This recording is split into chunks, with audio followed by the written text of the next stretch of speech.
We're here in our room today to talk about originality. And we're going to talk originality. And this is an original idea. No one's ever thought of this before. But basically, I want to talk about originality and whether or not anything can actually be fucking original. Can anything be original? Is it worth fighting for? Is it something that we should be striving for? Is it something that we rightfully put on a pedestal? Because we do, and I'll argue that.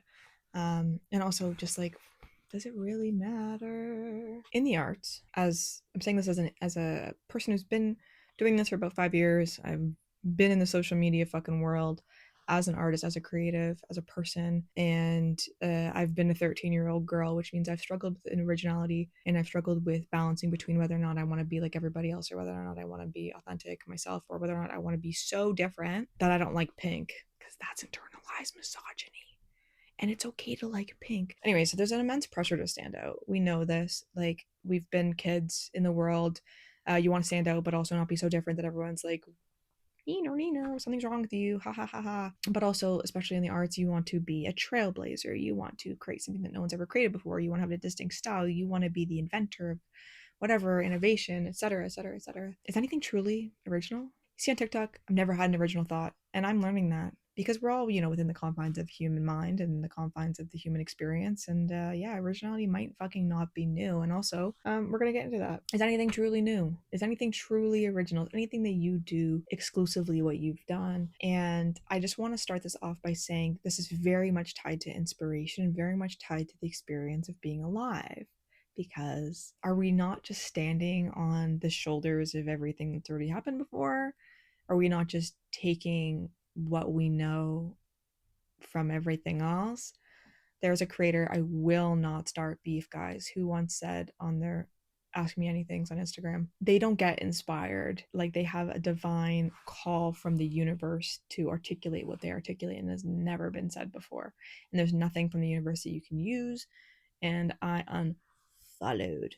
I was just like, what a pompous take. And I will be judgmental about that. Sorry, guys.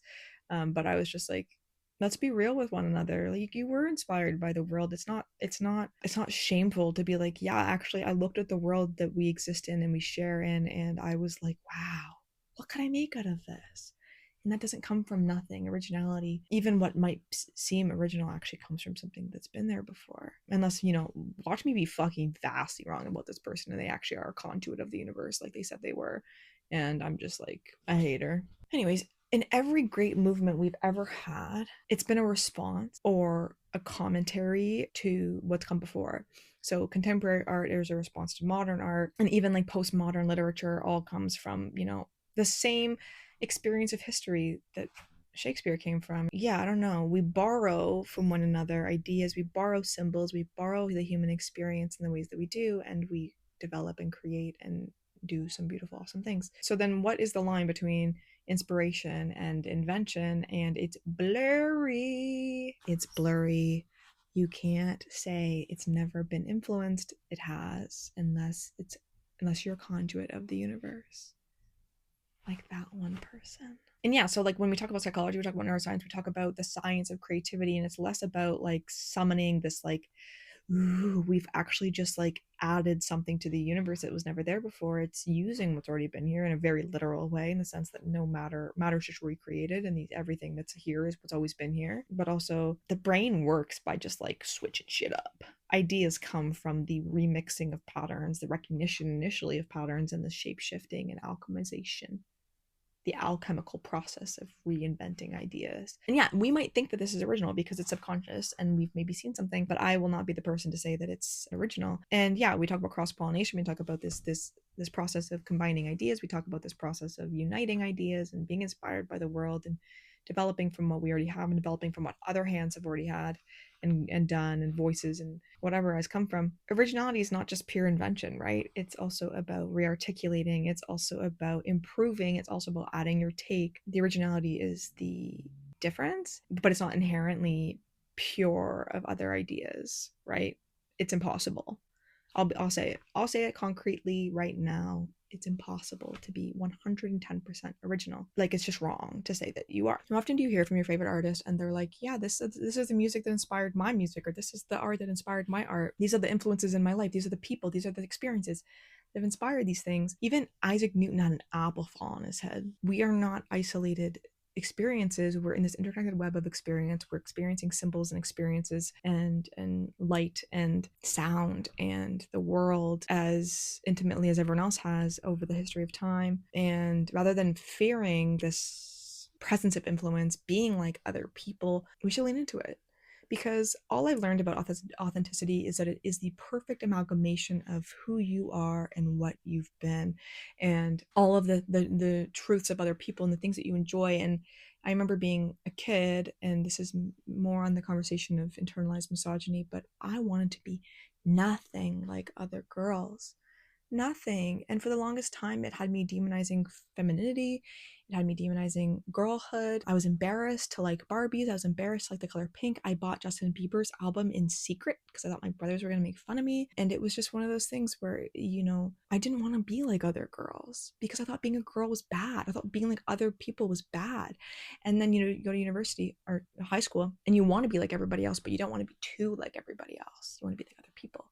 You want to be different. And then, we had this like hipster indie kind of alt movement where you've now segmented yourself so far from other people that your interests are so niche, which is fine. But now you're disconnected from the very common experience, and it's isolating. And just do what feels right.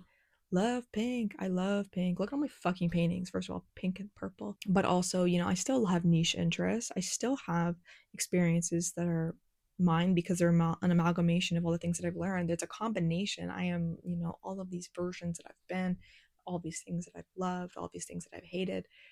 It's all just me. And the originality is that it's the combination of things. It's the way that the wheel has been reinvented that makes it so original, and it makes it so enjoyable and palatable also, because people want to see themselves. You've disconnected yourself from the opportunity of connection if you're so original. And that also prevents from being understood. And we always want to be understood to some degree. How do we create meaningfully? How do we create originally within this remix that everything is unoriginal? And it's not that it's not copying. It's not cookie cutter creation, but reinterpreting. What am I adding? What am I changing? What is my voice adding to this conversation? You talk about even theoretical frameworks. These are all developed from other theoretical frameworks, and science is from other science, and we progress through knowledge that has come through time. And yeah, it's about being authentic. It's about feeling right. It's about not copying things, but also not being so far removed, because you can't be so far removed from the human experience or from what other people have done that it's isolated anyways. So nod to these things. When people ask you what inspires you, you're not this isolated prophetic voice of God, right? You're experiencing what everyone else is experiencing and bringing it to other people in your voice with your influence. It's a beautiful, magical thing that is not inherently original to you. But when we seek originality, we become stuck in fighting for difference, when really it's the combination of difference and what already exists that makes things better understood, more enjoyable, palatable, authentic, because it's the way the world operates. We build on top of one another. This is not like trailblazing. Yes, you can do something new and something different and innovative, but it's not without credit to the people that have done things before you. For example, I can't make a painting without the people who invented a goddamn fucking canvas. God, that was a real pioneer. But even then, they can lean on the people who invented other types of linen and textile. And, somewhere along the line there was an original, but it's all come from many, many hands. Many, many hands make light work. Art is easier for me because I have all this influence, because I look at the world and I enjoy the world and I experience the world uniquely. And it's a beautiful thing. Be unmistakably yours. Take in the world as it is, reinvent that through your voice, and that's originality. That's really what it is. That's the meat of it. Even though we think that originality is this one individual thing, it's never been done before. It's just a different way of doing it. Just a different way of presenting the same ideas. It's a different way of articulating the same emotion. It's a different way of presenting history. It's a different way of putting your little voice on it. Don't try to be so different from other people that you get lost in the pursuit of originality, when it's really the authentic combination of difference and what already exists. Newness and history, that combination is what builds authentic interpretations of your work, enjoyable experiences for you, the artist or the creator or the person operating in the world. It helps you be relatable to people and to yourself. because that's also very important. How you experience it yourself will be rooted more in that reality and the way that the world is experienced. So yeah, bye.